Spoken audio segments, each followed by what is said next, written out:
Hi guys, I'm Giz and you're watching the SUV Battle channel, and this is the battle of all-terrain wagons. In this video, we will compare the work of the all-wheel drive of the Subaru Outback, Volvo XC70 of 2 generations, several Audi Allroads with different engines, and different years of production, Porsche Macan, and Volkswagen Touareg as a bonus. Subscribe to the channel so you don't miss the following video, which will feature the epic battle of traditional American SUVs against SUVs from Europe. Let's return to our participants, and let me explain how the sequence of drives is formed. Since the surface of that climb deteriorates after each drive, it is evident that it will be easier for the first participants. Therefore, the car with the lowest torque drives first and then incremental. The 2015 Subaru Outback with a naturally aspirated gasoline engine starts first.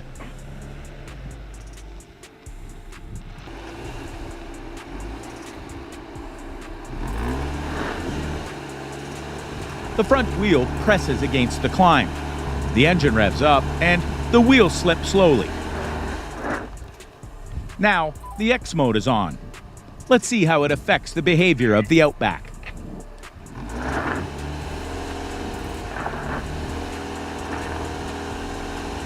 The braking system clamps the wheels more actively, but not enough for the loaded wheels to receive sufficient torque. Therefore, roll back to change the line.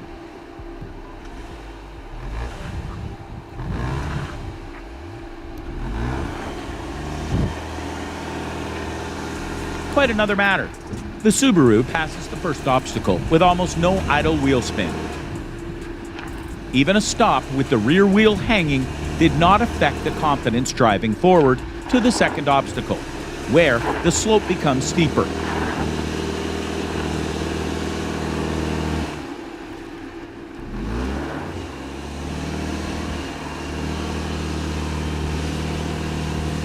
The engine sound could be heard well, but the wheels are hardly rotating. This means that the CVT is experiencing an increased load.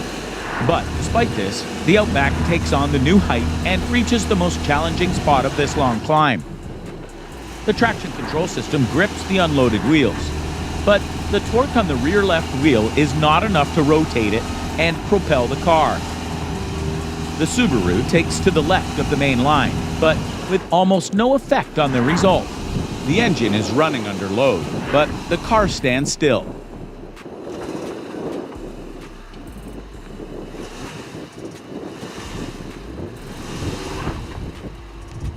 Roll back for a bit of acceleration, but the CVT does not allow a quick start, and the Outback again gets stuck on the diagonal suspension. The Subaru rolls back a little further and changes direction to take a flatter line.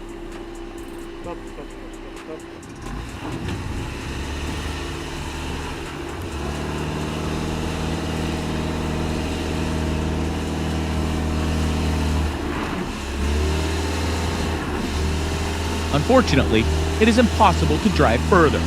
Although the driver pressed the gas pedal to the floor, the overload led to the reasonably expected result: a service message about transmission oil overheating. Perhaps there is a technical problem with this Outback, so it only reached half of the climb. Therefore, let's see how another 2015 Outback will deal with the same obstacles. It too also has a 2.5-liter gasoline engine and similar tires. The X mode is activated, so the Outback almost does not slip in the first section.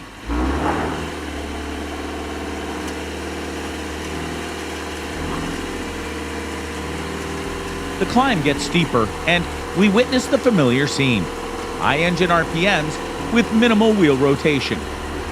The fact that this Outback could drive a little further did not affect the overall picture. The Subaru rolls back to go along an alternative line.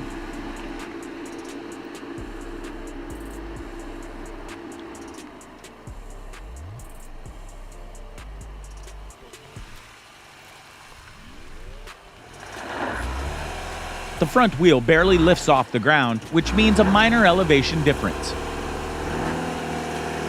The Outback gets to the second section by shifting slightly to the right. The climb is steeper there, and the rear left wheel sits tightly in the arc, experiencing an increased load. We decided not to torture the car till the CVT overheated, so the Subaru Outback, using its legendary symmetrical four-wheel drive, rolls back, and we have the next participant. The next participant is a 2001 Volvo XC70, which has a 2.4-liter gasoline turbo engine. Judging by the active slippage, one can assume that the traction control system is absent or disabled. The Volvo driver does not slow down at the second obstacle. Instead, raising clouds of dust, the XC70 shifts a little to the left and stops in the same place where both Subarus failed. Unfortunately, the Volvo also can't drive further, and therefore, the driver returns to the starting point, limiting the gearbox in L. This time, the Volvo is driving a little to the right. Unfortunately, there is a lot of dust again, and the car stalls at the second obstacle. And since the Volvo doesn't even have a hint of overheating, now there will be a drive-in, pedal-to-the-metal mode. Get ready for takeoff. With active wheel spin and zero lack of torque, the XC70 flies over the central part of the climb and stops at the final obstacle.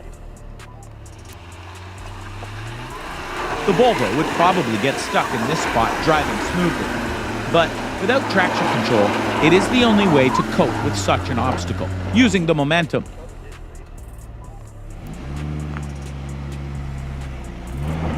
The XC70 drives the last section to the left of the step and avoids the diagonal suspension, thus finishing safely. Next participant. Another Volvo XC70, but now of 2007, and with an aspirated 3.2-liter gasoline engine. The tires are the same as those of the previous one.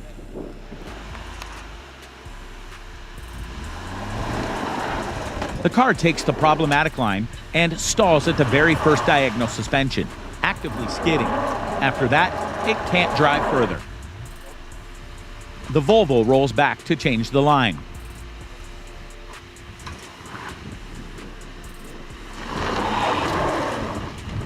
The unloaded wheels are still helplessly skidding, raising clouds of dust.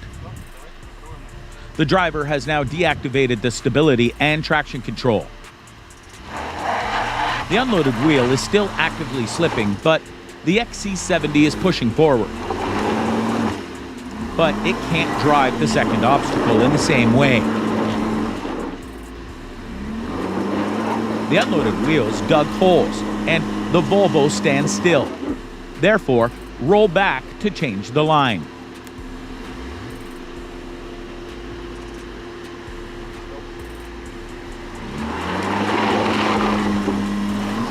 It is seen here that as soon as the Volvo is on the diagonal suspension, the car immediately loses pace and can't drive further.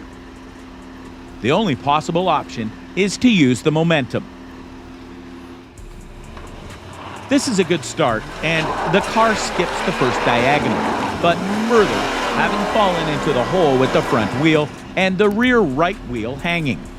This Swedish all-terrain station wagon gives up.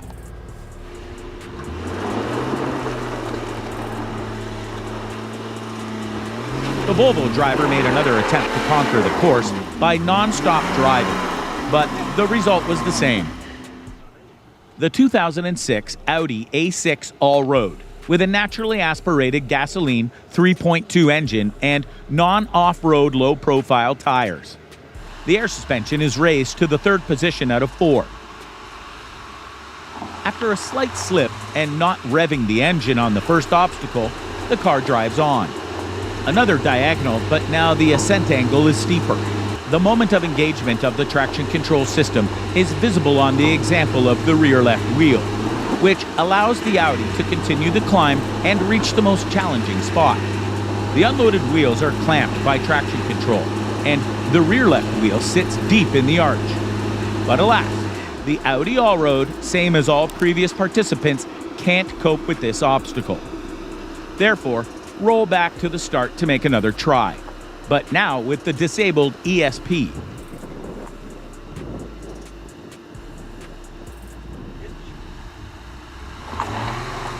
The driver takes a smooth start, drives through the first diagonal by a simple line, and, being on three wheels, passes the ill-fated section a little to the right, finding himself on the finish line.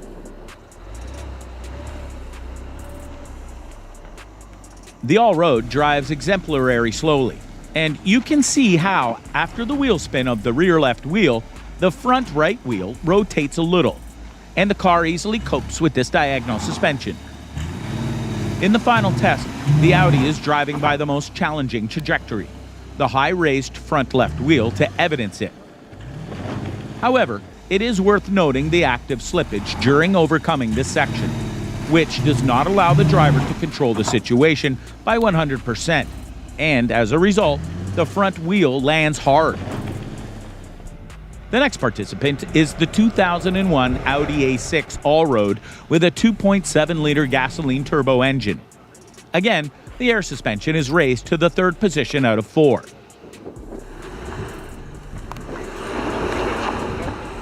The simple line passes the first diagonal, but this Allroad cannot drive forward even with its left rear wheel showing maximum articulation.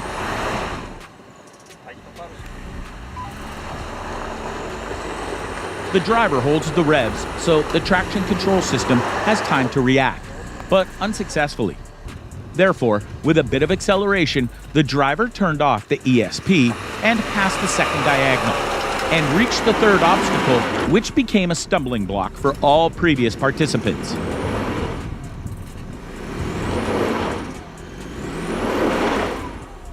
Unfortunately, this Allroad was no exception, and now there will be an attempt to conquer the climb in motion.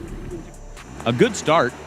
The driver took maximally to the right, and it allowed him to not only slip through the first two diagonals, but also not get stuck in the problematic third section. There's one more diagonal suspension at the finish line, and no unnecessary slippage. The driver took a left at the final spot, and the front left wheel did not even come off the ground. This means the Audi drove the most simple line. Let's switch from cars of the early 2000s to more modern ones. The 2016 Audi A4 Allroad with a 2-liter petrol turbo engine.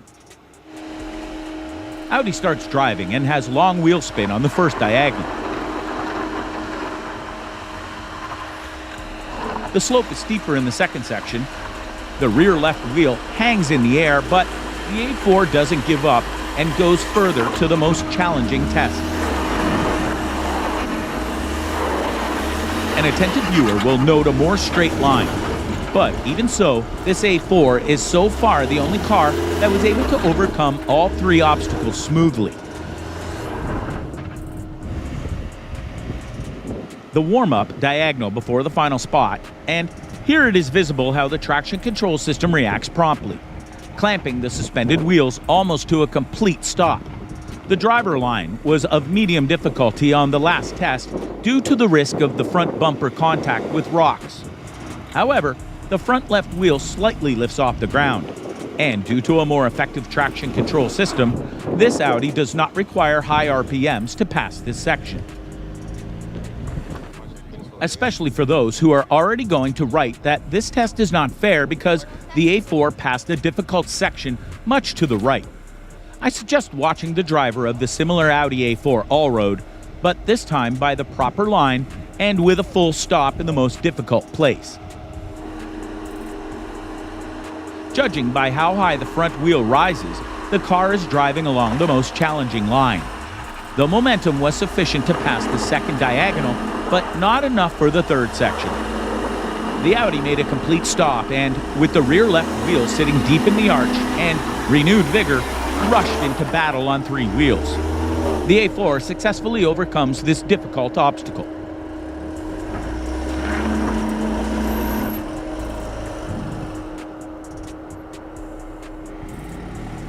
You won't see anything new in this spot. The traction control system does an excellent job. And now the A4 is already at the final test. The line is similar to the previous A4, so a slight lift of the front left wheel without significant slip. And we have the next participant.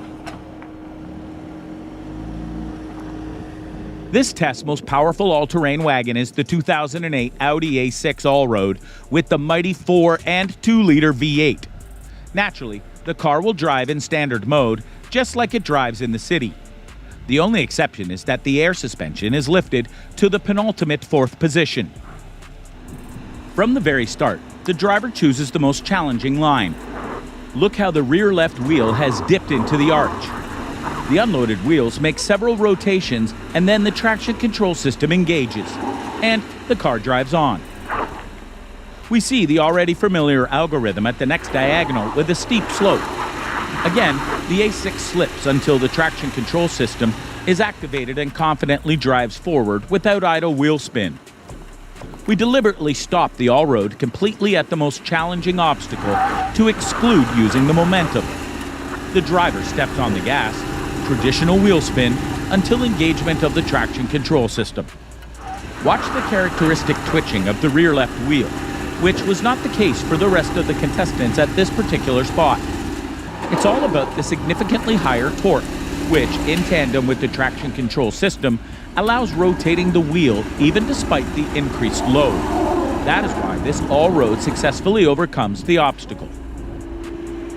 On the way to the finish line, the Audi passes several more diagonal suspensions, but we will not focus on them after successfully driving through the most difficult obstacle. But on the diagonal before the final section, where newer A4s had almost no slippage, this Allroad makes significantly more idle rotations with unloaded wheels, clearly demonstrating the progress of electronic assistance.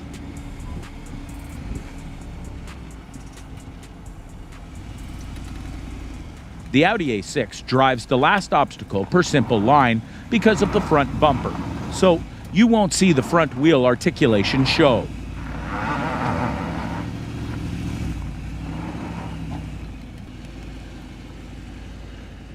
Before we move on to summarizing, I suggest watching two bonus drives, the Porsche Macan and the first generation Volkswagen Touareg.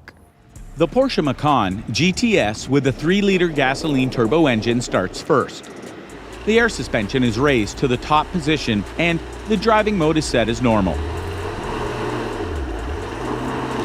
The car easily copes with the first obstacle, despite the most difficult line.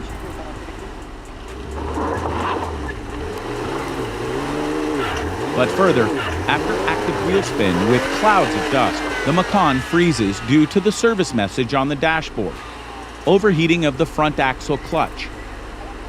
Some may say that the Macan would show a completely different result in the off-road mode. The matter is that a year ago, the same Macan with the same 3-liter engine on the same obstacle showed identical results.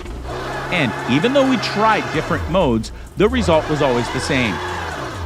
Follow the link in the description to watch how Audi Q5, BMW X3, Land Rover Discovery Sport, the Jaguar F-Pace, and Range Rover Evoque dealt with this climb. Now, let's watch the drive of the Volkswagen Touareg with a 3.2-liter gasoline V6.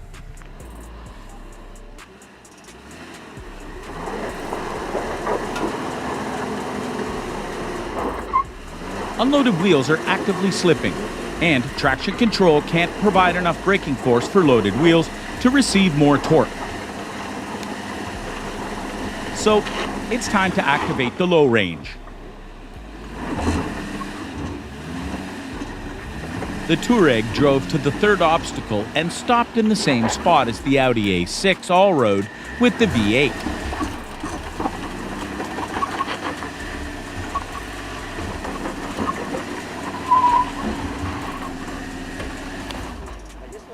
But unlike the Audi, the Volkswagen wasn't able to continue driving straight.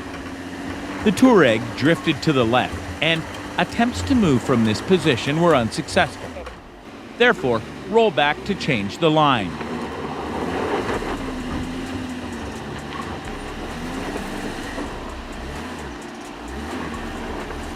The Touareg takes to the right as much as possible, where there are almost no diagonal suspensions except for some minor spots.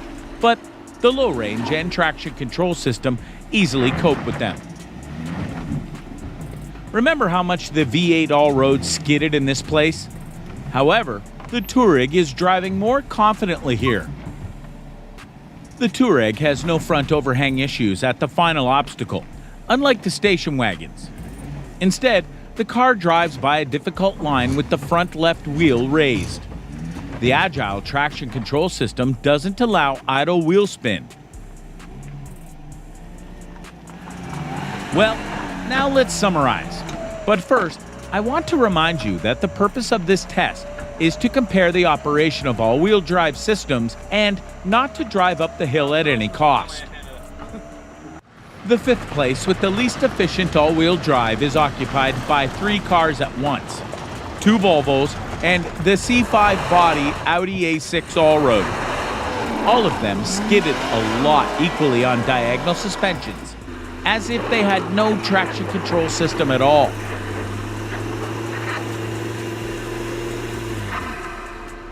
The fourth place is awarded to the Subaru Outback. Although both Subarus could not drive further than the third obstacle, the moment of operation of the traction control system was visible.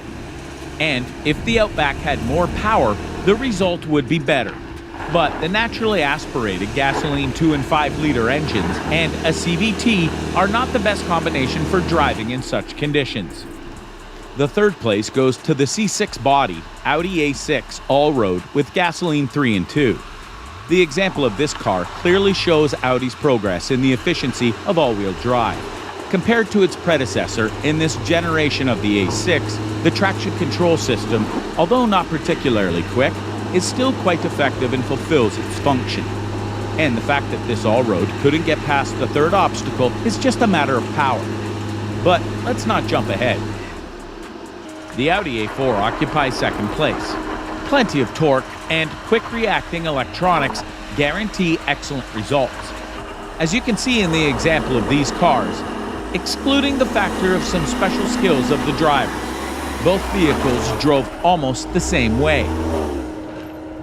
And the first place is awarded to the Audi A6 Allroad with a powerful V8. The driver of this car intentionally drove as smoothly as possible. But despite this, the Allroad easily overcame all the obstacles.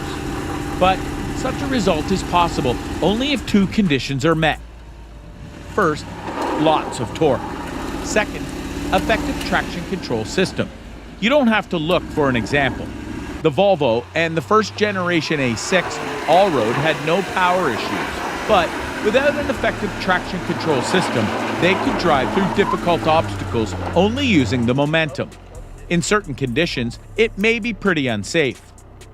Another example, an effective traction control system and a weak engine with insufficient strength to spin the loaded wheels.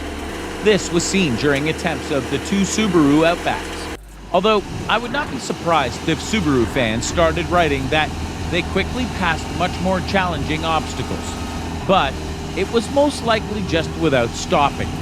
And this comparison is about entirely different things. Speaking of Subaru, after the drives of all the participants, the driver of the white Outback decided to make every effort to conquer the hill and defend the honor of the legendary symmetrical all-wheel drive. The car began driving slightly below the starting point, slipping through the first diagonal. Then, on the second obstacle, the Subaru hit the ground with the front bumper. And then, the driver presses the gas pedal to the floor, but the wheels are motionless. Another attempt, but now, per the flatter line,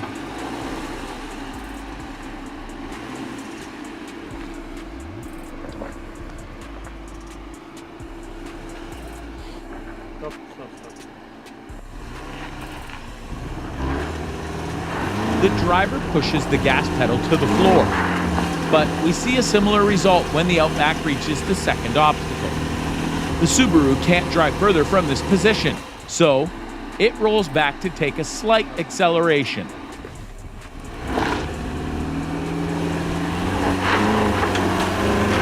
Now the Outback is on 3 wheels and the rear left is clamped in the arch. A slight change of the line leads to a hit by the front bumper. And with the front right wheel high, the Outback conquered this obstacle to the delight of the Subi fans. There is a diagonal suspension just before the final spot with a noticeably less slope. And here the Subaru shows itself in all its glory. Again, the car drove the last obstacle by the most straight line. That's all for me. Write in the comments which car surprised you and from which you expected more. I'm Diaz. See you in the following video.